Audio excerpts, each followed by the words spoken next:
And the path really to success, in my opinion, is to be able to align those. Okay, what am I feeling? And then to reflect intellectually, is that the right thing? If I'm going to... The best-selling author and host. The #1 health and wellness podcast. On Purpose with Jay Shetty. Hey everyone, welcome back to On Purpose, the #1 health podcast in the world. Thanks to each and every single one of you that come back every week to listen, learn, and grow. Now, I know you're here because you love learning about new insights, ideas, principles that can transform your life, things that you can put into practice, ideas that you can actually take into your life, apply them, and see changes and transformation happen. Today's guest is one of the few guests who's been on not just once, not just twice, but a third time. I don't think there's more than 3 guests out of our entire library that have been on as many times as today's guest. And I couldn't be more excited to talk to him. The first time I spoke to him, we were speaking about his book, Principles, an incredible book. If you haven't read it, highly recommend that you get it. Next time we spoke about his second book, Changing World Order. And the third one, this interview, we're talking about his new journal called My Principles. I've been flicking through this over the past few days since I've had it. And it has given me so much self-awareness that I already believe I have, but the opportunity to reflect on it again and again consistently makes a huge difference. Of course, I'm talking about the one and only Ray Dalio. Ray, thank you for being here. Thank you for doing this. Jay, it's such a pleasure. All of these times, I love it. Yeah, it's a joy to see you after 3 years. We did 1 digital interview, maybe even 2, I think we did in the middle of the pandemic. Maybe this is your 4th time, actually. Maybe I'm completely wrong. But either way, I'm just always grateful to be in your presence. I learned so much from you. I remember, I want to share this because the first time I met you, I'd heard so much about you.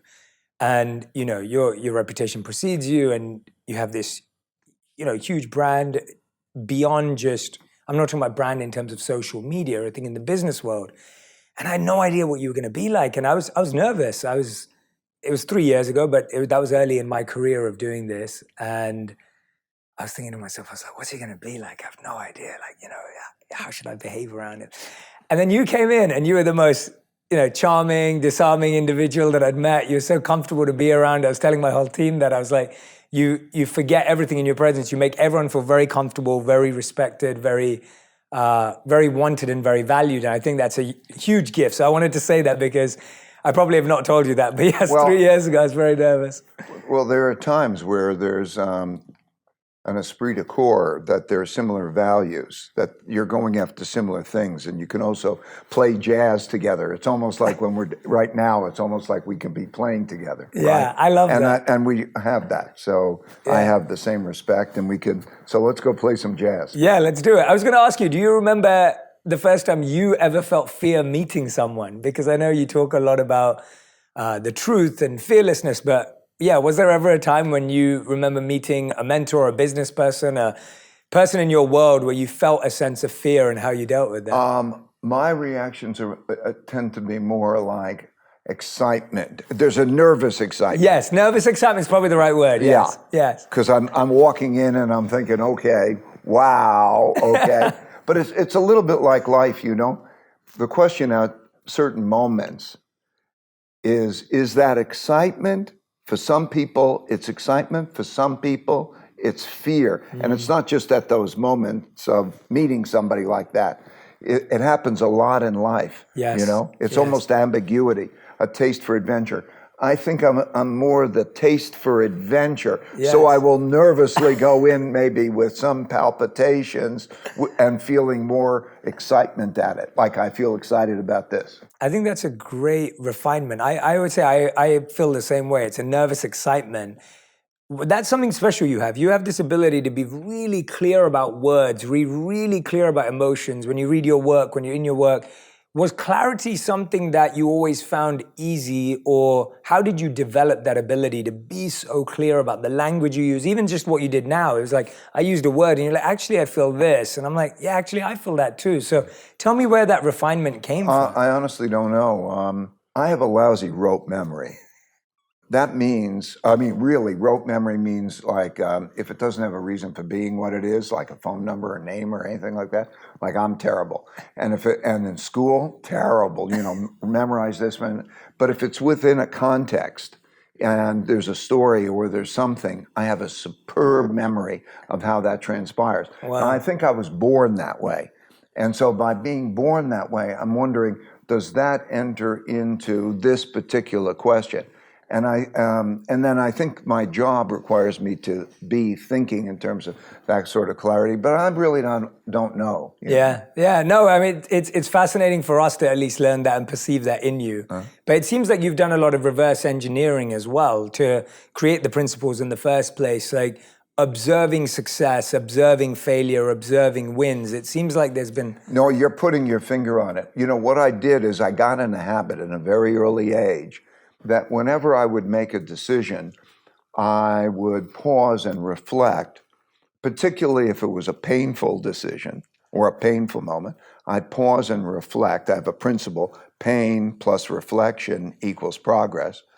And then I would write down my reflections. That's why the journal. I would literally use a journal. This journal, by the way, is connected to an app that facilitates that. And that's what I want to pass along. And I think that helped my clarity, because at that moment of stepping back, when there is greater clarity, when there's calmness after the storm maybe, or the excitement of the adventure, whatever it is that you're reflecting on, that reflection, writing it down and thinking about it, and thinking, am I clear? I think helps my clarity a lot. Wow. I remember a few years ago when you went through something, extremely tragic. I emailed you just a note of love and support, and you quoted that back to me then in an email, and I was just blown away by that, because I have quoted pain plus reflection equals progress by you a million times. I think I repeat that in every keynote I give, because I think it's such a powerful principle, because as soon as you remove the word reflection, progress disappears and all you're left with is pain. And when you repeated that back to me in that moment, I thought, wow, like to remember that principle in this moment requires so much, just so much depth. And I was truly blown away by that, because it's one thing writing it and it's another thing living it. The incident that you're referring to is the worst thing that could ever have happened to me. I would have rather died than have it happen, was the loss of my son. Yeah. But meditation helps a lot, right? So meditation and reflection, because whenever there's pain, there's a reality. It tells you something about reality, and it tells you something about how to deal with reality, the reflections. Yeah, life is life. It comes at you. It is reality. You can't change it, okay? You can influence it based on your reactions, but you have to deal with it, and you have to deal with it in a calm way. So meditation helps you be calm. It helps you see the clarity, and then move beyond that to deal with the circumstances well, I think. How did you come to accept that? I think a lot of people struggle with accepting that life's going to come at you. It's going to do what it wants. I think we have a desire for control. And when someone looks at someone as successful as you, they would infer that, oh, Ray probably is good at controlling things. He's probably good at making things happen.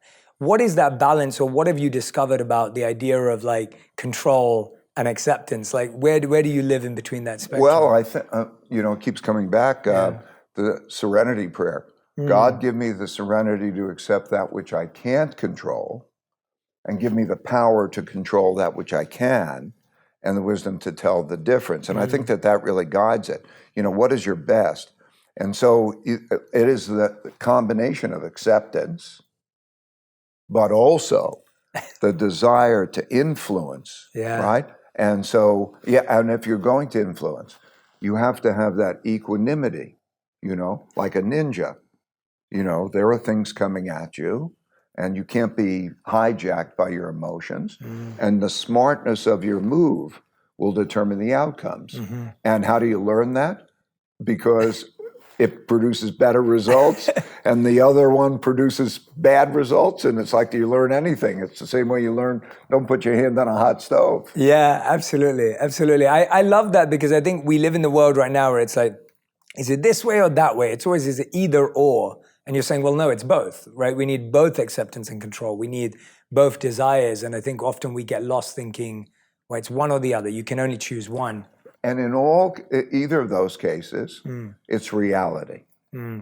Okay, you're dealing with reality. Yeah. So to go above it is so important. You know, here I am in this situation, and what do I do? What resources can I use?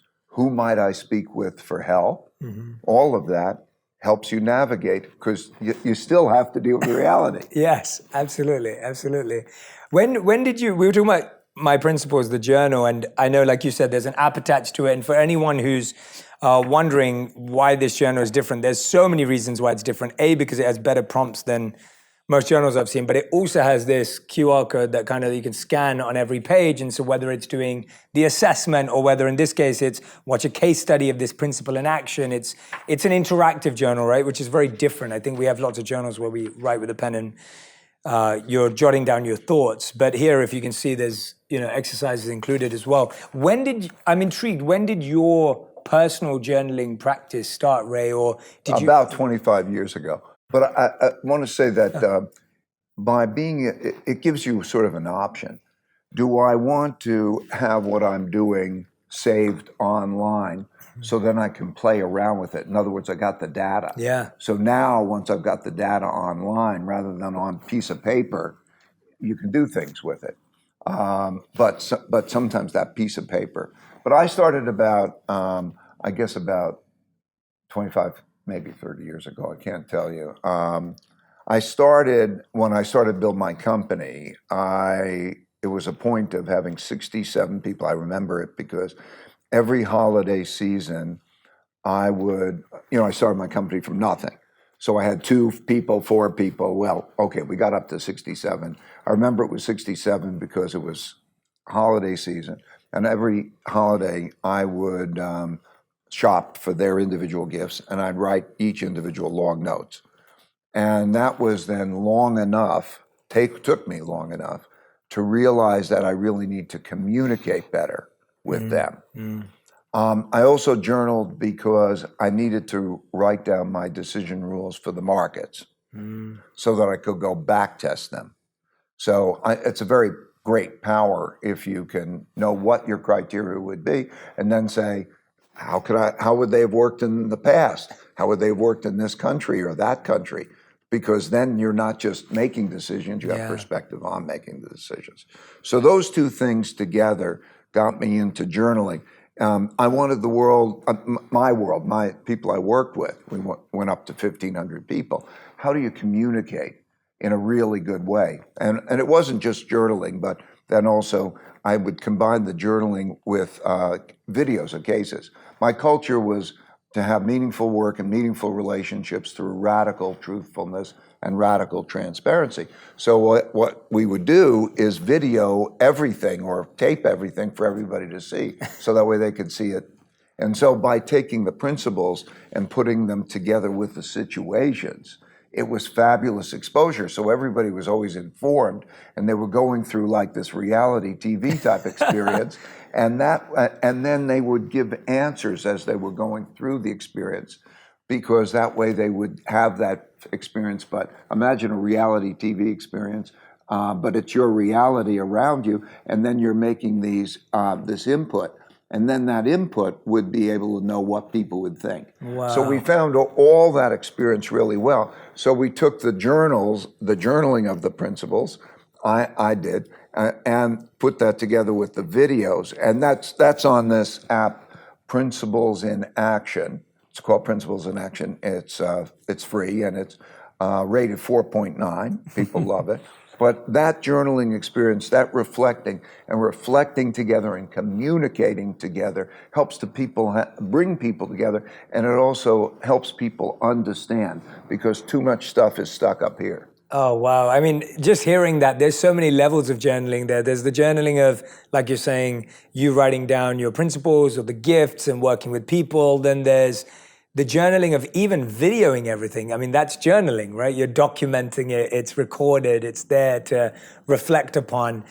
The most brilliant part about that, though, is that I think today people have started to think journaling just means writing down your feelings or writing down your thoughts, which is, this is... No. I mean, I think it's good to write down feelings and Of course, thoughts. yeah, so do to I, bring yeah. them forward, to look up to and to look at them, that's a good exercise. Religion is a way of life, is an approach to life. I don't mean Yes. the God part of Yes. religion. I mean just how do you approach life, and you get to make that decision. And so it's really when you're in a situation, what are you going to do in that situation and why? And of course, it starts with your deeper needs, whatever they may be. What do I want out of life? Who do I want to be with? What are the directions? Okay. And then it comes down to the particulars. And the particulars can be aspirational. I'm 73 years old. I know that at this particular part of life, I want to pass along the things that are valuable for me. It could be on how do you fire a person? How do you treat that person? It could be what is your relationship like? And so those are the principles. It's not journaling feelings. And I found that very, very valuable. But I'm in a new phase of my life in which what I want to do is get the best principles from everyone. I've been passing along my principles and so on, and people find it helpful. What a joy it is, as you must have experienced, when people say, oh my God, you've changed my life. But other people can do it. You're doing it. And I say to so many people who are really very, very successful people who have never written down their principles, that they're going to die with them. And if they instead write them down and make them clear, then they're teaching other people, because there's a life arc, right? We have experiences that decisions we make that make us successful, okay? Including how to deal with pain. And so if we write those things down, we can help other people. And I think, like, I probably won't be around to speak to my grandchildren in the way that I would like to then, but they will have those principles. And so now my aspiration is to get the best principles from wherever they come from. So this journal will be accompanied by an ability for people to submit their principles. And I'm doing that also with the most successful, impactful people in the world. That's why I'm going to be grabbing your principles, and that'll be put online so that people can vote up what are the best principles. They could either go to Jay Shetty's principles, or they can say, through that voting, what's the best principle for the thing I'm dealing with? So that way they can look and they say, I am dealing with this situation. Push the button. That's fantastic. And then what are the best principles for that situation, wherever they come from? And then they could choose their principles. And that's, I think, foundational for life. Yeah, that's fantastic. And I know that's what you're focusing with this, is like, you want people to come up with their own. Yeah. And that's going to mean being exposed to a lot of different ideas, a lot of different insights to find what they can hold on to and then develop themselves. Did you always think, you've always said that to me since I've met you, and obviously that's been the journey that you're on right now, that this phase in your life is giving back and sharing the principles you've learned. Have you always had a vision for different stages of your life? And I don't mean a 5-year, 10-year plan. I mean more of like, this is the world I'm walking into. Like, is that how you I always would that say, not? I don't know how many years ago, I started to realize the arc of life. Right. There's actually an exercise in the book on the arc in life. That's quick, the yeah. arc in life. Yeah. And these are all the different things that happen to you at that stage. It's almost like a script. And by going down this script, one can see where one is, and one could see the things that are going to come at them. I started to realize that in a big picture, I don't know, maybe it was 25, 30 years ago, I can't say. But then I began to research it and understand it a lot greater. And then I began to feel it. You feel it. Again, when you can connect intellectually what's happening with subliminally and emotionally what's happening to you, you gain perspective. And so this phase, it's not just an intellectual thing. I don't know, maybe nature has programmed us in our minds to have these needs and feelings at certain age. So I know that now, like, the greatest joy that I can have is to help people be successful without me. I mean, I know what my time horizon is. And I know that my greatest joy is in not any longer in being successful myself. That was great and it's fine and so on, but I don't need more of that. And my greatest joy is in helping other people. And I can't say whether that is instinctual, how much of it's instinctual, how much it's cerebral by seeing that stage in life, but it's apparent. Yeah, no, absolutely, and you're doing it. And I remember even in other ways, like not just business success, but I remember last year my wife and I were doing a charity event to raise funds for COVID-19 in India, because we read a statistic that one person was dying every 5 minutes of COVID-19. And I reached out to you and you just gave such a wonderfully generous donation. And so in so many ways, you're helping and supporting, and it's been so beautiful to see. You're doing something, we were talking about this just before we started filming, but this idea of like coaching and mentorship, right? Like what you're saying is you're trying to preserve this coaching and mentorship for your grandkids, great-grandkids, everyone else's grandkids and great-grandkids as well, that will have access to this. And journaling is someone that we see so many greats did as well. It's a practice that has stood the test of time. There are two schools of thought. Some entrepreneurs believe that mentors and coaches are a huge integral part of their life. I know that I've had spiritual mentors, financial mentors, career mentors. I've had mentors in every area of my life. I see you as a mentor. On the other end, there are entrepreneurs who believe they're self-made, that you don't need mentors, you don't need coaches, you don't need to listen to anyone's advice.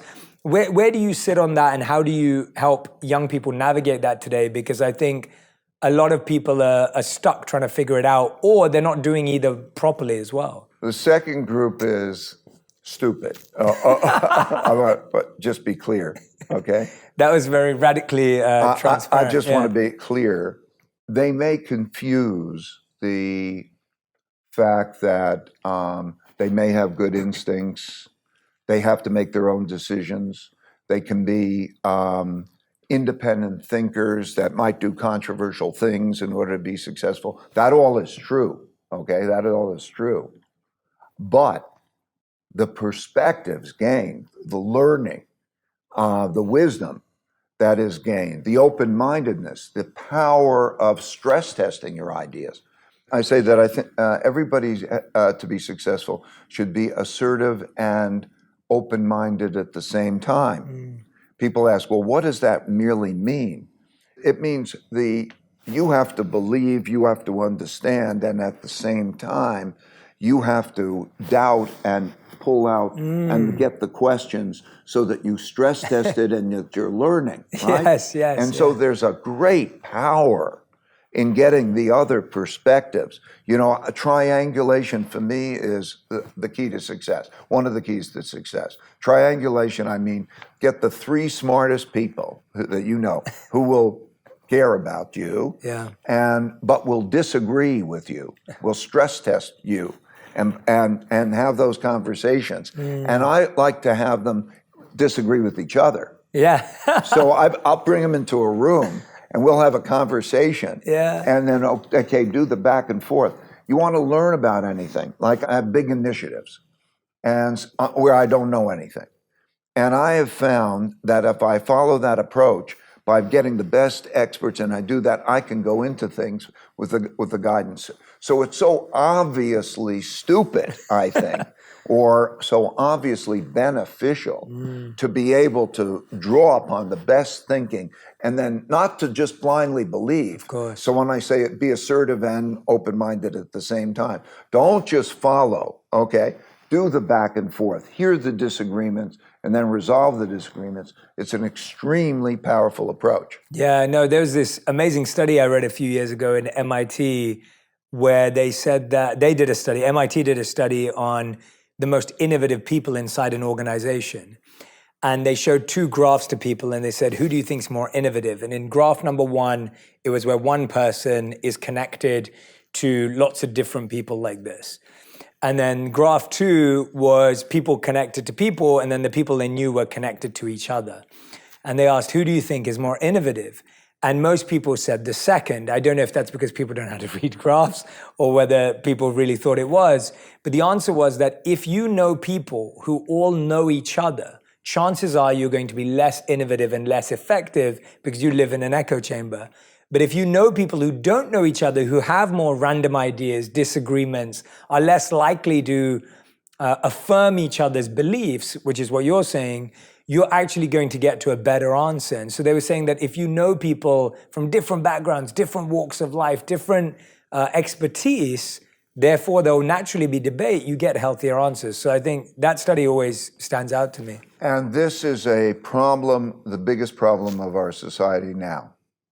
The biggest problem of our society now is individuals who are highly opinionated, who will not exchange open-mindedly the different opinions about things, and are in their echo chambers, whether it's on the particular media that they're connected to and so on, who are then having conflicts with each other. This is a threat to our society. Yeah, and let's talk about that. I think that's such a fascinating topic and idea, because I couldn't agree with you more. If I had to say it for myself, I think maybe it was from, working. I love both my parents, but I was mediating their marriage since I was a kid. And so I was very good at being on both sides. I loved them both individually. And I would always I'd know, I could listen to my mom and I could hear her side and I could empathize with her. And I'd do the same with my dad. And I'd be there for both of them. And it became a natural thing that I was able to do, I think, because of that. When I reflect on it, I think that's how I gained that skill. So I've always found it very natural to be able to understand different sides, to really empathize and connect with different people and see that there's truth and challenges in both. But I think that's hard to do because I think today we feel ideology is our safety, right? And ideology is what makes us feel secure in who we are. And so, right, that's a serious mistake. Right. So yeah, let's dive into that. How do we let go of that in recognizing that actually knowledge and knowing is far more a safety than holding on to one ideology? I think it's simple. The fear of making bad mistakes or being wrong should be a motivator to take in these different perspectives and then weigh things, okay? An ideology, though, let's say it's a political ideology. I want my children to be educated in a certain way. That's a very particular important ideology. Still means that there are choices that you have. And then the question is, have you made those choices in the best way? And then after you've made those choices, what are you going to do about it? Should you move from one place to another? Should you, what schools do you pick? Those kinds of things. Life is just a matter of those particular choices. And there are win-win relationships and there are lose-lose relationships. And win-win relationships are a lot better than lose-lose relationships. So knowing the approach to that, knowing live and let live, I can make my choices, I can move here, I can do this, or the mutual respect that you have for, it's okay, you can have your point of view. To be less judgmental is better. I mean, it's better for everybody. Yeah. Is somebody doing you harm? That's a whole different thing. But all of that, I think, is very, very important. The art of thoughtful disagreement is the basis of a very innovative and also harmonious society. If you want to have an innovative, harmonious society, you have to have the art of thoughtful disagreement. And the mediator is a very important role that you play. Because like I wrote in my other book, Principles, one of the handy things is, if you're having a disagreement, one of you might be wrong. And how do you know? And how do you get past that? And so the classic thing is to agree on somebody who you mutually agree will be a fair judge and a fair mediator. And if you mutually agree on that person, then you bring them, then they can help you along. And the exercise of going above it and saying, okay, here's this disagreement, and how do we deal with disagreement and are each other related to the disagreement? That is a good perspective to have. Yeah. And so I think that as we look at all those things, I think that it's so clear that approaches like that and perspectives like that are very, very helpful. Yeah, and I love how you call it an art, because I remember when I was in my high school, I was part of my debating team at school. And I first got into it because I found public speaking natural and I enjoyed it. And, I guess as a young man, I thought it was fun to argue with people and defeat them and things like that. And I'd go up there and I'd know how to pick apart someone's argument, and I'd know how to bend it and twist it. And then I remember one of our teachers or coaches, he sat me down and he said, Jay, do you think you're good at this? And I had a young person's ego, like, I was probably 15, 16 years old. And I was like, yeah, I'm really great at this. And he said, well, actually, you are just winning because you're good at arguing. But he goes, you don't actually know how to debate. And I said, what do you mean? And he said, you're debating based on why your point is better. But he goes, you don't know the other person's point well enough. And so he said, the only way you become a great debater is if you also deeply study the opposing argument. He goes, you can't just win on the merit of your argument. You have to actually understand where that person's coming from. And it changed my whole view of debate. Yes, I'll take that and I'll go one step further. Oh, I'd love for you to, yeah. The one step further is not to win your point of view. Yeah. The one step further is to get a truth. The real winner is somebody who learns something. Mm-hmm. Absolutely. Okay, so I'm talking about in life. Yeah. Maybe on the stage you say, you won the debate because you ended up with the position you started with. Yes. And you won it. We gave you the most points. Yes. But the real winner in life is to try to find what the best path is. And the one who comes out of it, who has improved their understanding and makes a step forward, is the real winner. Yes. So losing the debate in many cases can make you a better winner. Oh, I couldn't agree more. Couldn't agree more. And I think that's the challenge. I remember there's a famous phrase, I don't know where it comes from, but there's three sides to every story. One's yours, one's mine, and then the truth. Right? Like but we so often feel that our side is the truth. I know it's such a we've been raised that way. Yeah. You know, the educational system means, okay, you take a test, I came up with the right answer, I won. Yeah, okay? yeah. It doesn't take you through the journey of saying, I'm now having experience and I was wrong. And how do I go above that? That's one of the big reasons why people often who are very successful in school are not very successful in life. Yeah, it's so true. Yeah, it's so true. And I hope that this podcast at least reminds people that any argument you have this week, this doesn't just apply with a debate in the workplace or a disagreement at home, with your friends, with your family, wherever you are. If you can take a moment to reflect on finding the truth, as you rightly said. And then a bad experience can become a good experience. In other words, if you approach it as a fight, it's going to produce a lot of anxiety. If you approach it as a curiosity and a game almost that you're playing with each other, okay, to try to get at truth, okay, then that could be really a wonderful experience. Yeah, but somehow we feel that admitting a mistake or admitting we were wrong or discovering the truth makes us weak and makes us... Bad education system, bad, because it just looks at that particular answer and it doesn't look at the sequence of discovering truth. And that's a problem. It's a problem. But I found in people that it's not a problem that they can't get over. I've found that we have this culture in which that's the culture, right? It becomes obvious if you're not doing it. Yes. And when you have in an environment like that, then people's behaviors change pretty quickly. Yeah. I would say I don't know how many months, it'll vary, but maybe 18 months or so on, that they would be curious. What might they be missing? And they understand that it almost is so silly to be a blocker of ideas and to be antagonistic when there's a different point of view. It's really stupid to do that. Yeah. And when they start to see themselves doing that and asking why are they doing that, that reflection and that then changing behavior then produces changed behavior that produces rewards, better decisions, and better relationships. When you have better decisions and better relationships, you have a better life. Yeah, and it does take time. You said 18 months there. I think I was talking to my team before we kicked off, and I was just saying that I feel like we finally, in my company, have a culture where everyone is so self-reflective and self-focused on what they can improve and how they can be better, that it makes it easier to have conversations where there's disagreement and debate and a difference of opinion because everyone is reflecting on themselves. They're not coming into something going, no, my idea is the best and we're getting it wrong. But I think that takes a certain kind of person and human who has that ability to do that while not losing their self-esteem. Yes, but that can be trained. Okay, here's the way it works. There is an intellectual, analytical part of our brains, logical and so on.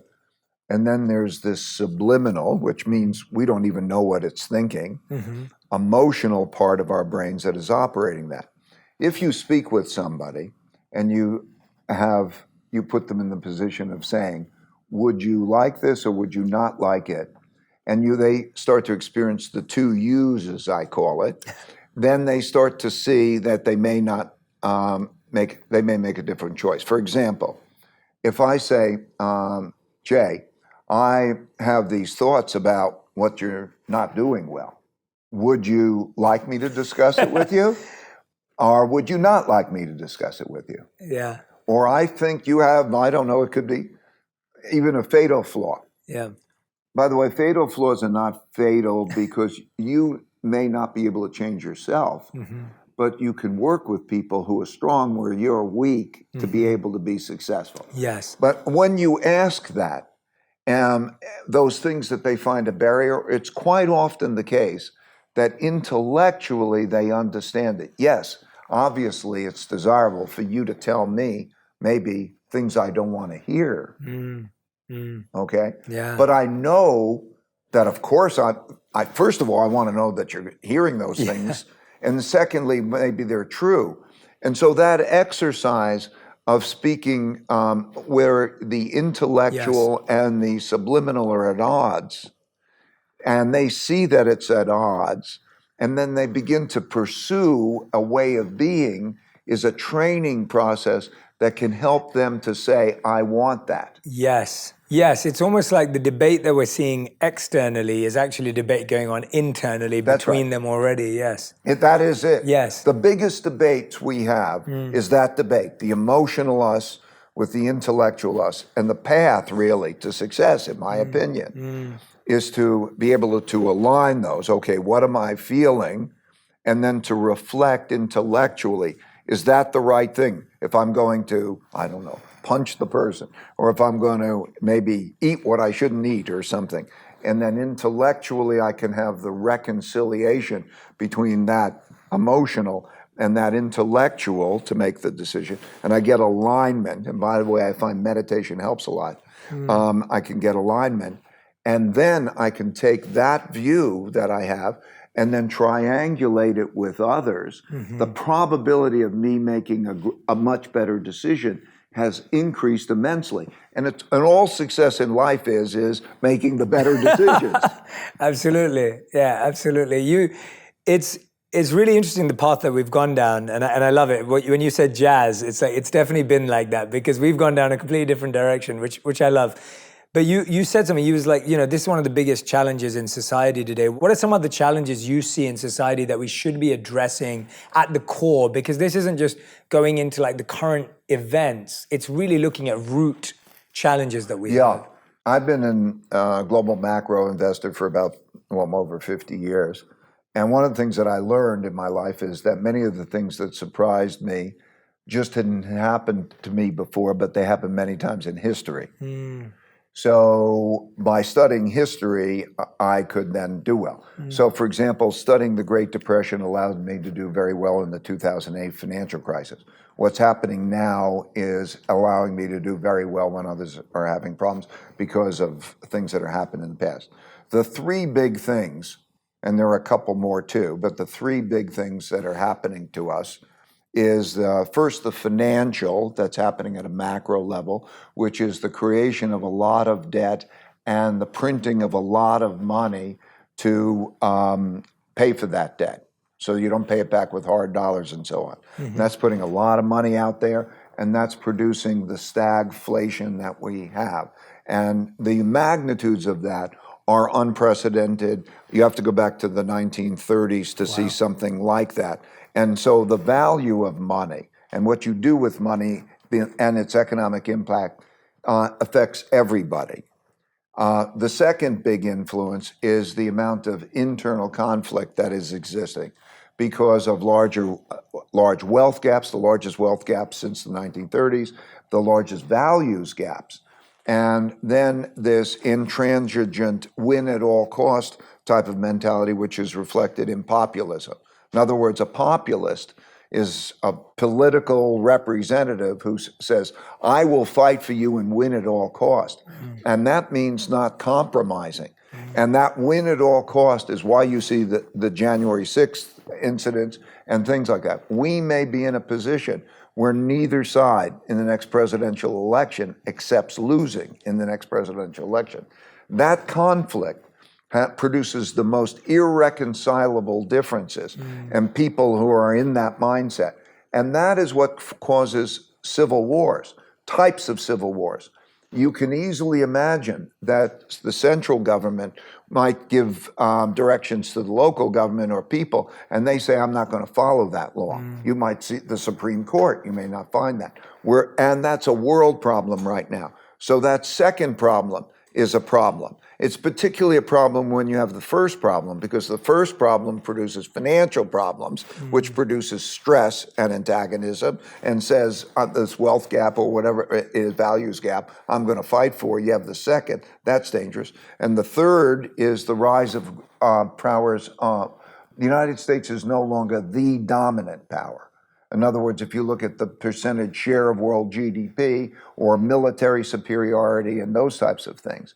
And so you have these rising powers and the United States, and so you have bigger powers in bigger conflicts. We see it obviously with Russia today, but we see it with China and so on. And so the whole geographic world order is changing. All of these things make for greater conflict, right? The financial conflict, the financial pain, how do I deal with inflation? Where should I keep my money? It's not the same. How do I deal with that? Together with the internal conflict and that external conflict produces a very stressful and risky period for the world. We are in a risky period in the world. And so those are, from the macro, bigger perspective, the biggest influences. When I studied this, I studied the last 500 years of history, and to see the arcs, because the arcs typically take 100 or 150 years to have an arc, a big cycle. And so I needed to study the 500 years, and I put it out in a book, Changing World Order. And there's also a video, free video online. 24 million people seen it. It's easy to see because I wanted to convey the message. And you see those arcs repeating over time for certain reasons. I think it's very important that people understand those arcs. And then again, with the equanimity and the other things that we're talking about, approach that set of circumstances. So that's the mix of circumstances that I would say creates the environment that we're in. And the key to any environment is to know how to navigate it well. So in that book, I wrote different principles of, how do you deal with that kind of an environment. I'm not saying that environment, there's nothing sure in what I'm saying. Yeah, of course, yeah. But it does come back to some basics. And those basics are, how are people with each other? How am I going to be with you? Can we have thoughtful disagreement? Can we have compromise? Can we have a country in which we are more together, that more and fight, and to understand how that choice, that together, figuring it out is going to be a whole lot better than fighting with each other. Yeah, and I think that's the challenge we're seeing, is this massive disparity between the challenge getting more and more extreme and our skills still being at the same level. Like that ability to have that conversation or that debate or that disagreement, the skill level we have is so low. That's right. And you see by studying the French Revolution, the Chinese Revolution, the Russian Revolution, all of these Cuban revolutions and so on, when it starts to intensify, you get past the point of listening to each other, and then you go into the fighting mode. And that's a cycle. So like in the French Revolution, there were many in the middle who said this system is not working, and for both sides, and there should be a reformation and making move. But if you were in the middle, you were guillotined, or anyone in the middle, you have to pick a side and fight. Wow. And that's the nature of that dynamic. It's all within us. Because if you take any measure of living standards, the world has more wealth than it ever has. It can have greater longevity because there's greater science. So what we have in totality, the world has more than it has ever had, right? So our opportunity is great if we could just work it out, right? But we can destroy each other. We can hurt each other very badly because of human nature. And it's the same human nature that existed through time. There are lessons. Just don't do this. Yeah, I mean, when you say that, I start thinking of when you're studying history and you're studying those 500 years, and I'm going to ask you this in a second, but there was an example that came to my mind. I always think about like, where did someone get it right, or where is their progress as well in history? And I recently got to visit Rwanda, and I would never thought I would have visited, and it wasn't part of my plans. I went because one of my friends opened up a conservation center for the environment and for gorillas, and it's a beautiful space out there.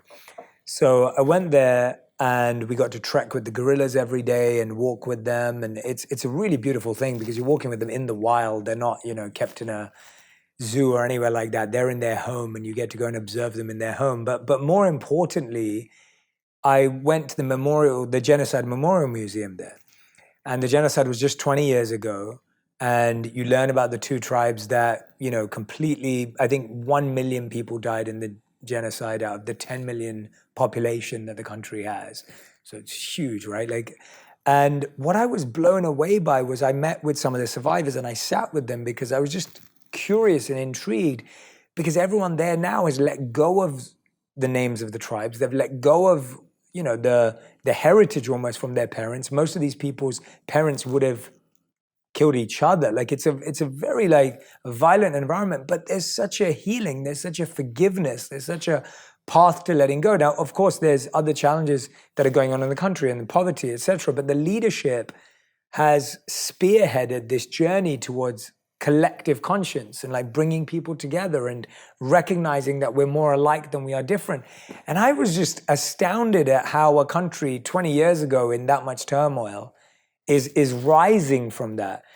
Did you find any examples in history where people did have positive mediation? Well, what you're describing is the typical cycle. So I'm just going to make clear what the typical cycle is. The typical cycle is that you have a war, a civil war or an international war, that you have a fight for power. And then you have a horrendous experience, okay?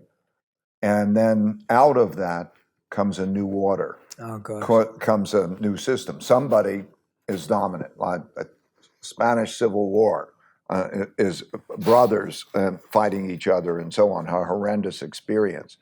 And then some force gains the power, wins, and it becomes such a horrendous experience. The French Civil War, all of these civil wars, they become such a horrendous experience that nobody wants it again. And so the pendulum swings so that you then don't have a war. So, for example, my father and that generation fought in a war, okay? In the beginning parts of these wars, they're into the war. They're brave and they're going to go there. And then the war is so horrendous and it goes on so long. And by the way, it's a great equalizer. They destroy wealth, so wealth equality then becomes greater. And they go into that environment, and then it ends. And then when it ends, there's so much hurting and so much not wanting war that you come to a period of peace and prosperity. And the cycle goes for peace and prosperity. And then a new generation comes along, okay, who has not experienced the war, and then comes into that and says, we will fight, and so on. Like our generation has not experienced those things, and yet they're intransigent in terms of those fights. And many people could say, hell yes, I'm going to fight. And then you go through that cycle. Wow. So that's how the cycle normally works. How do we then make sure that people understand the ramifications and consequences? I think that's when I put out the book, because I want people to worry about this. I have a principle. If you worry, you don't have to worry. And if you don't worry, you need to worry. Okay? Yeah. If you worry, then you will take care not to do the thing you're worrying about. Yeah. If you don't worry about it, you're probably going to do it. Okay? So when I look at the set of circumstances, I believe that we as a society are at a juncture. We recognize it, this conflict, or can we have win-win relationships? Can we compromise? Can we have this together? Can we work well together or not? Okay, we're at that. I think by seeing those alternatives and having a middle, I pray for a strong middle. I pray for avoiding the extremes and the fighting between those extremes. And maybe if that's the case, then we will get it. And it's hard when the system's been set up for the extremes, right? Like it's difficult when I think it's more human nature than the system. Like, okay, we've had this democratic system over through a period of time, but we had one civil war and we've had others. How are we going to be? Democracy worked very, very well for a lot of times in a variety of ways. I don't have to recount them. But at the same time, the history of democracy in cycles, Plato in his book, The Republic, tells about these cycles over and over again. Yeah. And the real risk to democracy is anarchy because you can't have strong leadership because everybody's fighting over everything and it produces a chaos. And that chaos becomes intolerable and everybody wants to fight. And then you have the fight. So I think it's more human nature than a system. Yeah. Human nature just goes in that direction regardless. It's also like people who didn't have anything and are broke and are in the worst possible positions, and a society that likes that, and then they come out and then they work well together, they make things, and then they can become decadent. The society can become decadent. I think our society is decadent now. I think it's got a problem in that the lower levels of society, I have intimate contact through my wife particularly, who is helping what is called disengaged and disconnected population of high school students in Connecticut. Those are students who disconnected means they're no longer in school, they are out, they don't know where they are. And disengaged means that they have an absentee rate of greater than 25% and they're failing classes. 22% of the high school students in Connecticut are one of those. 1 out of 5 education isn't working. They're living in poverty. We have created a self-reinforcing cycle that in children we didn't create an acceptable bottom. You create a situation where children, guns and gangs, and children can't walk to school safely. Shootings regularly in Hartford, Connecticut, Bridgeport, Connecticut, just right up the road from us, exists. Pockets throughout this, and then equal opportunity. We do not have equal opportunity. And to simultaneously have a situation in which we are not taking care of the basics, but we are really over, doing the luxuries, is creating a set of circumstances that's a problem, I think. And so I think that's how man is with each other. Yeah. So it's a cycle. If you get spoiled, like this is the thing I worry about, our family make sure our family doesn't get spoiled or the kids don't get spoiled, because what happens is then they're not strong.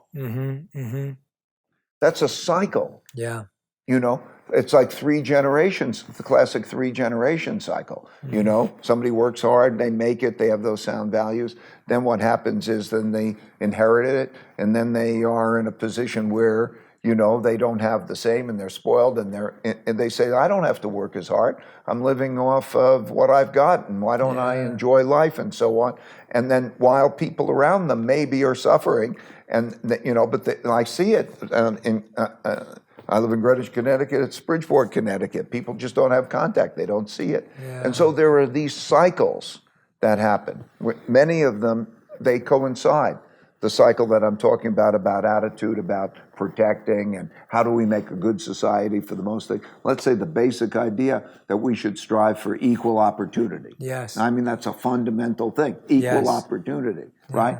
but that doesn't become the banner that either is pursuing. So these cycles of conflict, wealth gaps, and all of those things exist. Yeah, it seems like to me when I hear that, it perpetuates and the cycle continues because it seems that not enough people have experience. Exactly. Right, yeah. The cycle lasts longer than a lifetime. So you're only going to experience Yeah. that piece of the cycle in your lifetime, right? Wars, depressions, okay, they happen throughout history. Are we not going to go into a war again? Are we not going to have another depression? That's, of course, at some point we're going to have those things, okay? But we were lucky. 1945 was the end of the last war. We began a new era. We had this cycle in which things got better and better, and there was equality, better equality. I know the world I was born into. I was lucky. I was born in 1949. I had two parents who could take care of me. I went to a public school, and I came out to a world which for me was a world of equal opportunity, okay? When you have those types of things, and then things evolve, and we're in a very different part of the cycle now. The amount of printing of money, the internal conflict, the external conflict, those types of things. We're in a different environment now, and we have to recognize that. And why? We never experienced it. Yeah. If we experienced it and had that terror for it, or the choice of what could be, the joy of the alternative, we would be in a different position. Yeah, it also sounds like we haven't experienced that, but we also haven't experienced what it feels like to live in a culture of higher values, right? So like when you were talking about earlier, and I'm going a bit more micro, but to take it macro again, when you said, we created an organization where it's about meaningful work, meaningful relationships, radical transparency. If you've never worked in a culture like that, you don't know the value of it. And therefore, you naturally have a culture of disagreement, arguments, disconnection. And so it's almost like, how do we get to a point where everyone does it? Like you'll always go, and I'm going very micro here, but you'll always go for the junk food unless you've had healthy, tasty food, right? It's just natural because we've been programmed to look for sugars, carbs, fats. You'll go for that unless you've had healthy, tasty food accessible. Yes. And so on a macro level, the challenge again comes that if you have junk values and you have healthy values, you naturally go for the junk values because that's what served you. And so it's like, how do you give people at scale an experience of how living with equal opportunity or other healthy values is actually better for everyone, right? Like it's, how do we do that? Is that possible? Is that the goal? Is that not the goal? I think it's the same as good parenting, good mentoring, and the good work that you're doing, right? There are people on this broadcast, and you're helping a lot of people, and I'm trying in my way to do the same.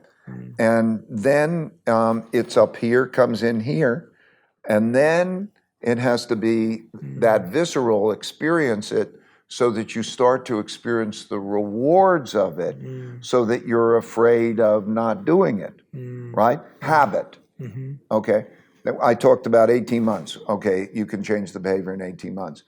By and large, behavioral change is like an 18-month thing. If you take somebody, Alcoholics Anonymous, or if you take other things, can you develop the subliminal cue that you're working off of to produce a reaction that becomes instinctual? So you do it. That is the path. And wherever it comes from, whether it's coming from this, that, whatever we're doing, and then action that's taken to change one's habit and then experience the rewards of it, that, that's the cycle. I'm just answering you scientifically, right? I'm psychologically, scientifically, that's what it is. It's not a philosophical answer, it's just the way it is. Yeah, no, but that's what it is. It's building a new culture, and the culture starts with each individual building it within themselves. Right, and so you're making another good point. It's those things that I just said in a reinforcing environment in which others share those things. And then it makes it the better because that group reinforcing it, which is a culture, has a great, great power over what's going to happen. Culture is destiny. Culture is destiny, wow. What are some of the things that you think are, after all these years, after all this study, after all this research, have become healthy things to aspire for. I think to be a human means to aspire. Like we're always seeking, aspiring, wanting something. What do you think are healthy things, or how can people discover? Because I think we all, everyone could go down the path and think, okay, there was a time, it's what you said, like there was a time when all I wanted was money or success. And then often when people get that, they go, well, that was good, but that wasn't it. Is the goal to just seek and aspire for what you feel at the time and then change it when you get there because you realize that wasn't it? Or are there certain healthy characteristics or values that you think people can aspire for? I do agree on the journey and the evolutionary process of, in other words, you go after something, you experience it, you learn, and you evolve, and so it's. I believe it's an evolutionary process. Yes. Okay, so I think it is evolve well and contribute to evolution. If I was to say for me, what my aspiration is evolve well and contribute to evolution. To know yourself. That's why to know yourself means know your nature. I put out a free test for everybody who wants it. It's called Principles U. Yes. It's the universally determined like the most effective test. Principles U. It's free online. You can go online and understand yourself, and it helps you understand other types of people. So knowing one's nature and then finding the path for that nature is a very important thing. And number 3, I would say, is meaningful work and meaningful relationships. Yeah. For most people. Yes. If you have something you're into and it's a passion and you have wonderful relationships, it's, for almost all people, wonderfully rewarding. So I would say it's, those 3 things. Right. Those are beautiful answers. It's always such a joy and pleasure to talk to you. I always learn so much. And you set the tone. When you said jazz, you gave us full permission to just go off-piste and really co-create. And I love where we got to. When we spoke last week and we were saying, what should we talk about? And I never thought it would go in this direction, but I'm so satisfied by this meaningful conversation because I think we went somewhere we didn't plan to. And that always feels like a better end than what you did plan to as well. Well, this was like playing good jazz, but this isn't the end. No, please. Like what I'm telling you is that I'm coming back at you, man, right? Oh, okay. So I am going to, you asked me a lot of questions, okay? But what I'm going to do is I'm coming at you for your principles, okay? I want you articulate, and I'm going to give you those things because I want that to be put out, okay, and distributed. And I want people to vote them up for the best situation. How do you deal with a divorce, a death in the family, whatever? I'm going to give you a bunch of those types of questions. What's your formula for success? Okay? So imagine now there's Jay Shetty's and there's other people there that they can vote those things up to get whatever they think is the best, which is essentially creating the principles for themselves, or almost the way of life, the religion for themselves that they think is going to be best. So I think that's of paramount importance. I can't wait for that. I'm so excited. I'm so excited to contribute, but more excited to use. It sounds like a fantastic resource. You're developing that right now? Yeah. And the goal is that it will be every area of life. Every area of life. Like business, family. That's right. I want anybody on anything to give the principles, right? Yeah, that's and you just push the button, you say, I need help with, I've got a ADD 4-year-old. Yeah. Okay? Yeah. Push the button. What's the best principle? That'd be amazing. Okay? That's what I'd like to do. So tell me, in terms of the journey of life, what are you going after and why? How do you look at your journey of life? What are you going after and why? And that's you. And then what do you think other people should do for their journey of life? Because they may go after different things. So give me the more general answer that may not be just yours. So there's a few steps to this. The first thing I'd say as a general is that there are 4 really important decisions that I believe we have to make in life. And the first principle is, how do I feel about myself? I think that's a really important decision and choice we get to make every day is who am I and how do I feel about who I am and who I want to be? How do I feel about myself? Now, when we get there, I'm going to go to a principle that's going to help Please. that. I'm going to pull it out of you, okay? Yeah. So what do you do? Do you then, as you're making these choices, say, I'm experiencing this and therefore I feel better, and then therefore that helps guide me on what I should do? Yeah, so I think with that one, I think we're very aligned on the aspect of nature. I think we're very aligned on that. It's why I love the Principles U assessment. Like the idea of knowing that there is a wiring in the way that we've been created and evolved that allows us to be effective. And so for me, I have a short formula for that, and it's passion plus strengths plus service. So I believe that your passion is what makes you happy. And when you use your passion in the service of others, it makes other people happy. And so when you add your passion to your strengths and you add it to service or contribution, it equals what? It equals purpose. Okay, purpose. It equals purpose, yeah. Okay, so people have to have a purpose, okay? And that equals the passion plus the strength plus contribution or service, the ability to use that in the service of others. Okay, there we go. Yeah. There's a formula there. Right, there's a principle. Yes. Okay? Yeah. That's the general. That's the general. Like that's only the first decision, and that's the formula for the first decision. Overarching.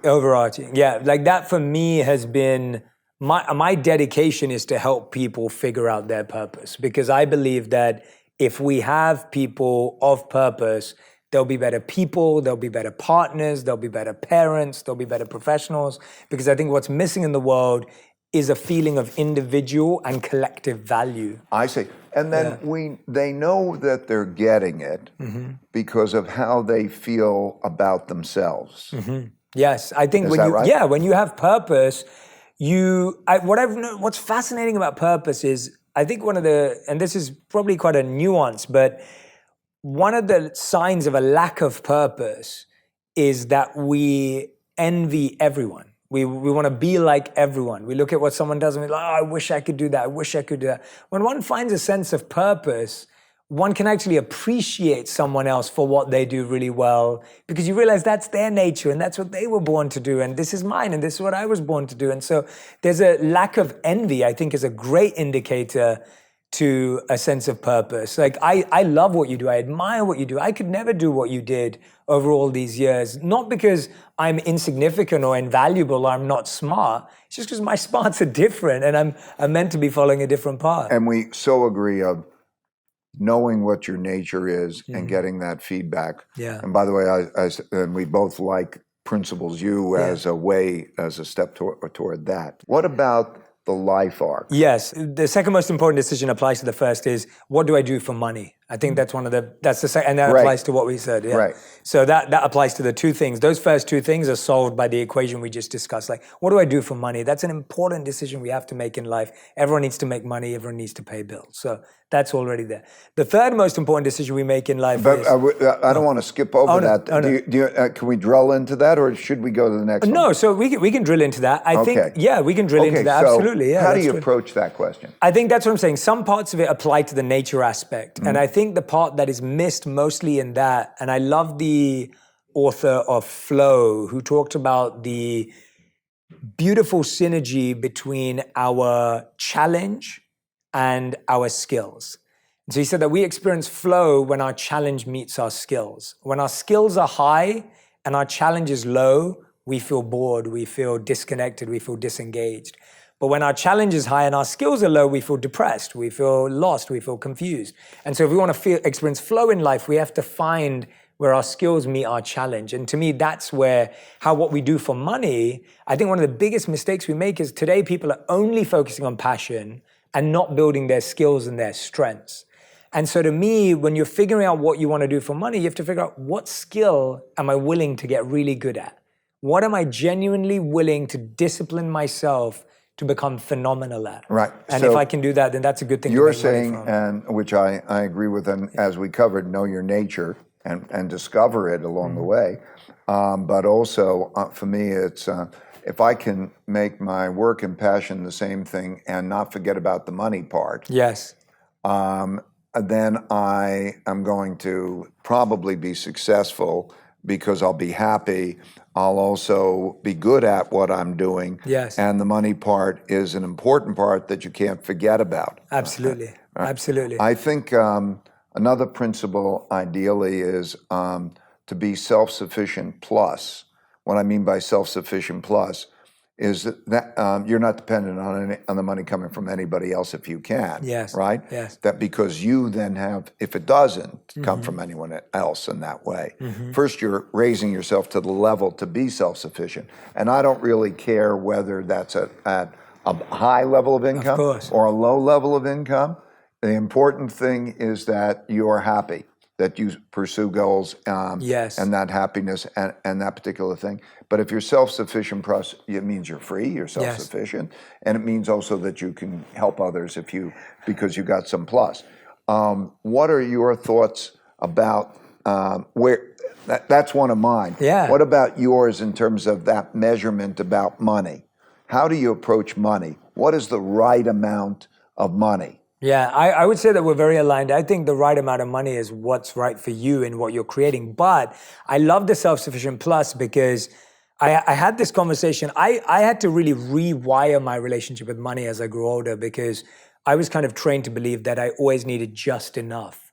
I always grew up with just enough. I saw zero in my bank. I started working when I was 14 and saw zero in my bank account for many, many years. And that was fine. It was like, okay, I had just enough. I paid for that thing. Okay, if I have zero, that's good. Like I lived like that from 14 to 21. And then when I went back into the world of work, I just realized how that was not the way to live.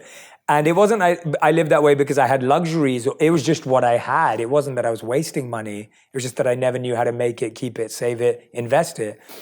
And so when I rewired my relationship with money, I love self-sufficiency plus because to me, I also realized that being able to contribute, being able to give back, being able to pass on was such a healthy part of it.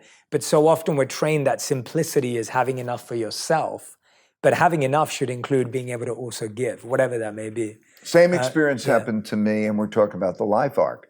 Like for me, up until, I guess it was certainly my early 20s, I was exactly like you. Like, I like to do the things I like to do. If I've got enough money to do them, I'm having a blast. I don't need any more than that. Yes. And then I got to a point where I started to calculate how many weeks I could live if not a dollar came in.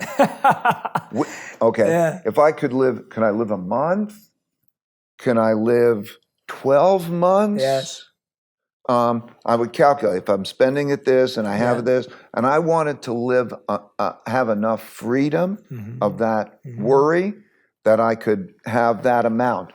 And I got to the point where it was about 3 years. If I could have 3 years that I knew like I'm downtime, and that gives me enough wiggle room. And so I started to realize that if I took the amount of money I had by the rate at which I spent it, and I calculated how long it would last, that gave me that kind of perspective. Yes. And then I have a family. Yeah. And then as I start to think of the family, that number changes. And of course, like you say, everybody then is an investor. Correct. Because everybody who has that has to put it somewhere, got to know about it. Yeah. But I had the same experience. I think that experience is part of the life arc. Yes. You know, in the earlier part of your life. It's reassuring to hear that, yeah. It's normal. Then you get to a certain other part of your life. Yeah, and I think the other thing for me and the measure that I give people is that, let's say when you start your working life, hopefully it isn't this case, but I think for the majority of people it will be, when you first start your career, 100% of your time at work is potentially doing something you don't love. And I think that's good for you. Yeah, that's good for you. It's important. It builds resilience, it builds character, it's great. But I think success and happiness to me is that as life goes on, that percentage starts to get lower and lower. Well, and lower. I think it is. I think it's just that you do things, for me anyway, yeah. It's that I do things that I don't love because I get things that I love more. Yes, I couldn't agree more. I say that about my life today when everyone's like, oh, Jay, you must love your life. And I'm like, I do plenty of things that I don't love to do. in order to make time and space to do what I love to do and do more of. I fully agree. But I think that percentage needs to shift because you don't want 100% of your time at work to be doing something you don't love. Another principle I would say, and I want to get your thoughts, I'm going to pull out your principle, is own it and don't be the victim. What I mean, Yes. that person who describes, this terrible thing and also tends to blame others, this thing happened and that thing happened, is probably not looking at it as, what do I do in this chesslet game of life that is now having these things come at me? Where if you own it and you say, listen, this is your game, this is your life, and these things come at you, and now it's your move, and you got to make those moves right. So you're thinking not, woe is me, but you're thinking, okay, now I've got to do that. Yes. I think that's an important approach to life. What do you think? Yes. And what is, or your version of something like that? Feel free to totally disagree with me. No, I wish, I'm not saying I wish I disagreed with you. I don't, because I think there's a lot of similarities. I've always called it change the situation, change yourself. And it's like, I think a lot of us, those are two choices. And I think a lot of the time we put a lot of energy into changing a situation. And to me, that's a lot of the time that's out of our control, what we were discussing. Like, I can't decide the weather today. I can't decide whether someone's going to like me because of how I behave with them. I can't change someone's complete energy or aura towards me. I can't always change the situation, but I can change how I view it. I can change myself. And Wayne Dyer had a beautiful statement where he said that when we change the way we look at things, the things we look at change. And I think that's always been very important to me, is that if I can't change the situation, how can I look at it differently? How can I change the lens through which I'm perceiving this? So I hear that connected to the thing that you said earlier about whether you're feeling good for yourself. Yeah. And it brings up another, is don't worry so much about the approval of others. Yes, that's a great one. I mean, that's a huge one. I mean, that's at the core of so much of this. I talk about, in my book, Think Like a Monk, I talk about the 4 C's for the 4 types of people you'll meet in your life. And the problem is we're trying to find one person to do all 4 of them. So some people in your life are going to have character. You go to them because you know they have high character. That's why you trust them. They may not always be around. They may not always be available. They may not be, they may not be next to you every day, but you go to them because you know if you want to make a decision with high integrity, that person is a person of high character. Then you have someone in your life who's consistently there. You have someone who's always been your friend, they've always been around, they don't necessarily give the best advice or the worst advice, but they're consistent, they're there, they're with you, they will go through the trenches with you, and they're consistent. They don't always have the best next move or the best idea or insight, but they have value in the fact that they're loyal, they're consistent, but that is their value in knowing that. The third is care, someone who cares about you. I always give the idea of my mother. Like, if I called my mom right now, it's like, Mom, I was just with Ray. I just interviewed Ray Dalio. I learned all. She would just be like, have you eaten today? Like, that's what my mom would ask me. She's like, what did you have for breakfast? I'd be like, Mom, like, I just spoke to Ray. And she'd be like, no, what did you have for breakfast? What are you having for lunch, right? It's someone who cares for me. I'm not necessarily going to go to my mom to ask her for advice for my podcast, but I know she's the person that cares for me. Like, I know she'll be there for me no matter what. And the final one is competence. There are people in our life who are high competence. They may not care about us. They may not have high character, but they're very competent in what they do.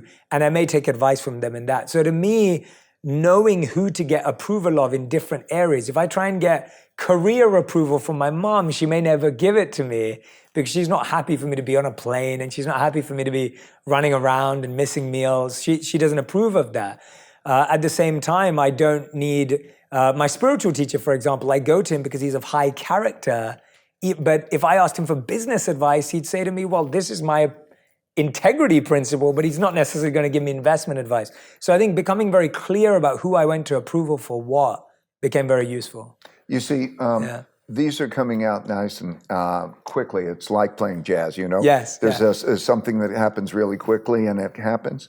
But it's very important to slow that down because I'm going to be able to take this stuff. Okay, yes. I have it in the book. Not here. No. This is playing jazz together. Right, okay? Yeah. I'm saying then to convert it to principles so that somebody can look it up. Yes. Okay? Yes. Is going to be, this is why it's so great. Yeah. Because I can take what you've done and we can put it there. And then somebody says, when I go for that moment, how do I push the button Yes. and get the answer? Yeah. Right? It's going to be brilliant. Okay, this is an important thing. It's going to be fantastic. Right. So I want to just keep pulling these. I love it. These things from you, right? Yeah, I love it. I can't wait to do more. And you know, we won't go into depth on these. Decision 3 and decision 4.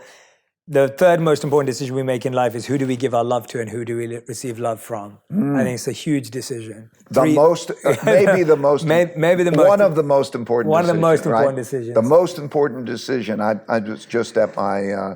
I'm sorry for the. No, I want to hear from you, please. I was just at my one of my son's weddings, and I was just describing what it is and the peace that I have, and I was making the point, which I truly believe, is who you pick as your life partner, the person you wake up with in the morning, and who is in that life partner, is the most important decision you can make. Probably, it's certainly right up there. So you're touching on that. So go. I didn't mean to. No, I want to. I mean, no. Hearing about your son's wedding, that's beautiful. I fully agree. Okay, it's such so a that's huge what decision. I hear you saying. Yeah. So it's keep exactly going. that. And I think for me, I broke that down from research, from cultures, from working with clients in that space who have been married for a lot longer than I have. And of course, it would be wonderful to get your feedback. And wonderful Jim, who's both of our book agents as well, who's had a very long marriage himself. And so I'm always stress testing my ideas with Jim. I'm saying, Jim, what do you think of this? But I came with 3 things. The first thing is, this is the obvious one. It's like liking someone's personality. You have to like them. They have to like you. That's obvious. We know that. There's a sense of compatibility more than just chemistry.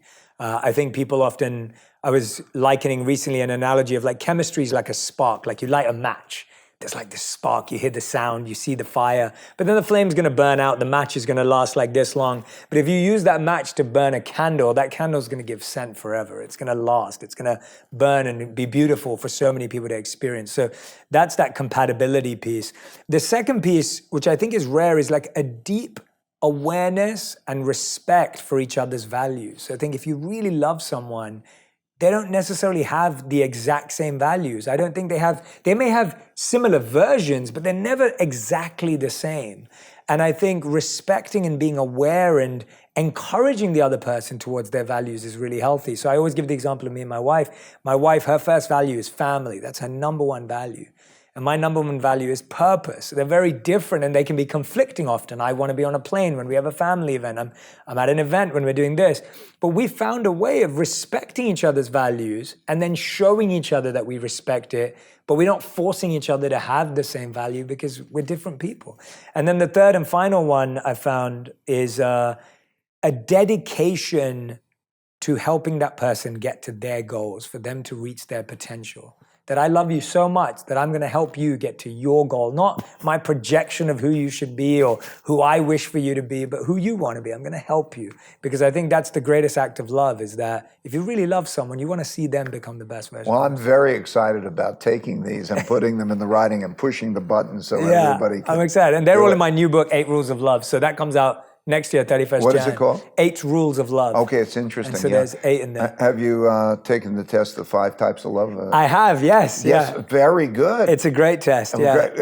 It was so interesting to see it. We did it at family, my son's daughter-in-laws and everything. What are yours? I'm interested. What are your love languages? I want to know. Well, I'm acts of love. Okay, acts of service, yeah. I am not the compliments. Yes. Yeah, not words of affirmation. Yeah. I'm not words of affirmation. Right, yeah. right? Yeah. Don't give me the words. Okay. Good to know. And it's so interesting because I see it all the time in our relationship. Yes. So being able to articulate that. Yes. I forgot what the other ones are. There's words of affirmation, acts of service, gifts, touch, and time. And time. Quality time, yeah. Yeah, quality time. Yeah. That's important too. But I see it when we did the little test and we did it, we could see where sometimes it was going like that. Yes, yeah. Oh yeah, completely. It can be totally opposite. Yeah. In other words, I'm giving you something. Yeah. And you're not appreciating it because you're looking for the other type. Exactly. And it's so handy to do. Absolutely. And these personality profile tests are valuable in finding out our nature Yeah. and operating that way. So I'm looking forward to your book. No, thank you. I think what you're doing in extracting principles and putting them in one place, I think that's really special because, yeah, if I went through my first book and now my second book, there's so many principles in there. But like you said, you have to flick pages to find them. To be able to just search into an engine is a brilliant I idea. created what I call a coach, and it's in this this app, Principles for Action. And the way it works is, because I was thinking, what do I need an answer to? And then it gets you to the right principle. Yeah. Because if you have a book of principles, you don't have that access. So the app is needed to be able to say, okay, here I am, I'm in this situation, boom, button, get the right ones. Because you'll never find them, you'll never raise that book again. Yeah. Why not use an app? Yeah, absolutely. Much quicker and easily accessible. And I think the fourth one to finish off my piece at least was the fourth most important decision in the world is that we make in our lives is how do we serve the world? How do we help the world? And it's interesting to hear you because those four decisions that I talked about, they move through the four stages of life as defined by the Vedas, which is what I studied as a monk. And so the four stages, which I've reconfigured into my language, are love yourself, love others, heal from pain, and then love the world. And I feel like that's the journey that we're being encouraged to go on in life is we first have to learn to love ourselves. Second, we learn to love others, wives, kids, families. Third, we have to actually heal from the pain of love because sometimes love can, there's a few thorns along the way, there's a few challenges, and I feel sometimes we hold on to that bitterness. And when you cure that bitterness, you actually get the ability to love everyone you meet and love the world. So the fourth stage is how do we learn to serve the world? How do we contribute to the world, which you're demonstrating at this stage in your life where you're like, I want to give back. I want to help. And so that's the fourth one. And it's so wise. I think that I didn't really appreciate in the middle part of my life the power of love. I think that there's accomplishment and you're focusing on accomplishment. Yeah. And sometimes that has conflict and you do the conflict. But you don't realize how enjoyable love is, how enjoyable giving love is and receiving love is, or being in a loving community, which is also one of the reasons that the environment that I perceive now is so repugnant to me. Because it has so much, the opposite of love. It has so much hate, it has so much anger, it has so much fighting in it that's so destructive, that's so toxic. So that love and a society that has that, it is true that the greatest joy you get is that experience of helping others and them and the connections and all of that, and it produces an environment that you want to be in. Absolutely.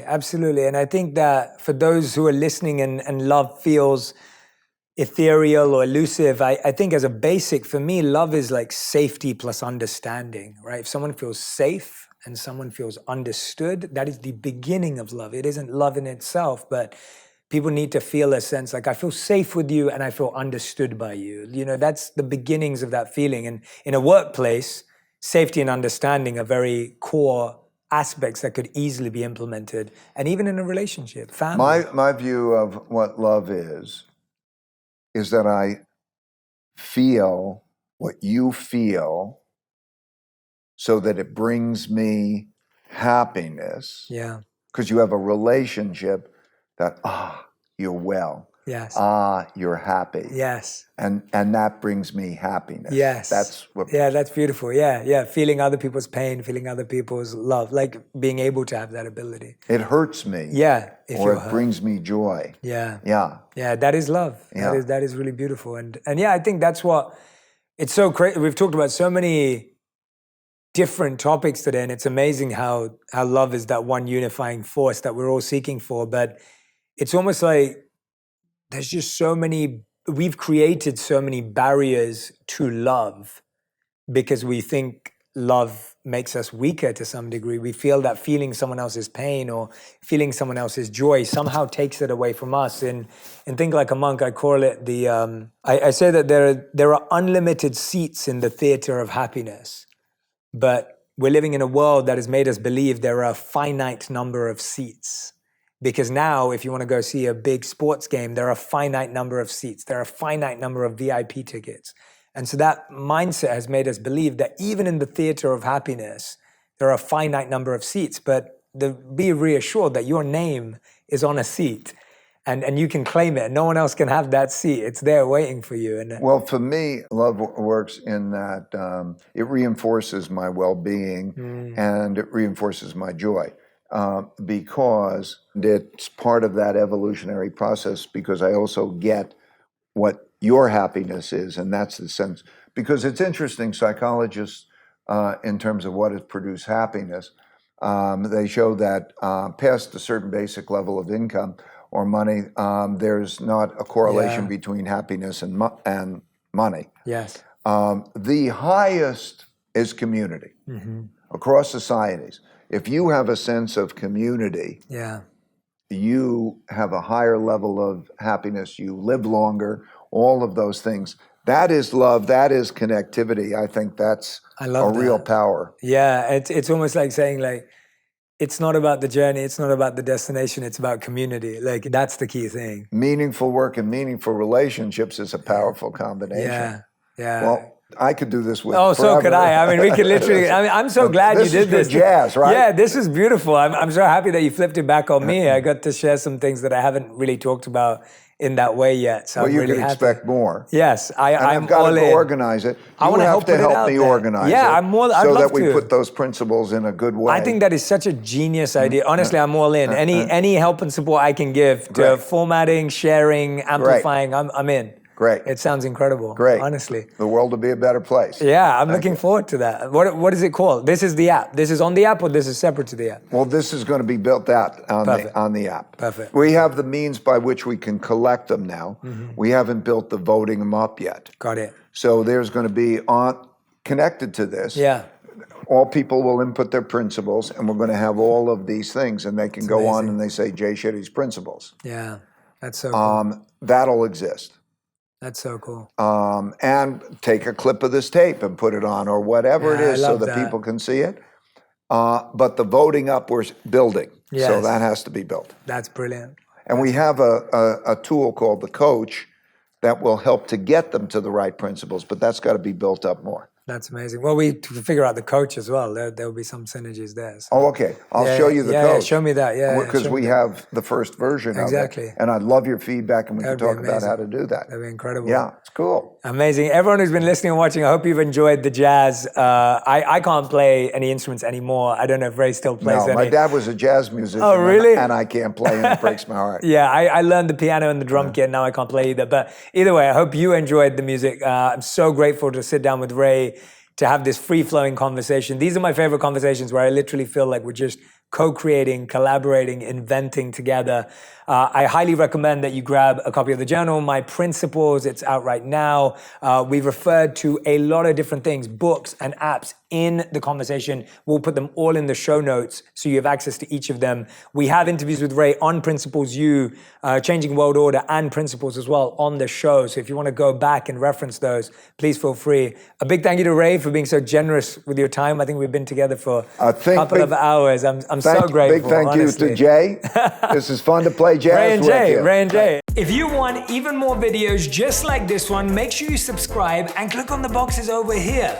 I'm also excited to let you know that you can now get my book, Think Like a Monk, from thinklikeamonkbook.com. Check below in the description to make sure you order today.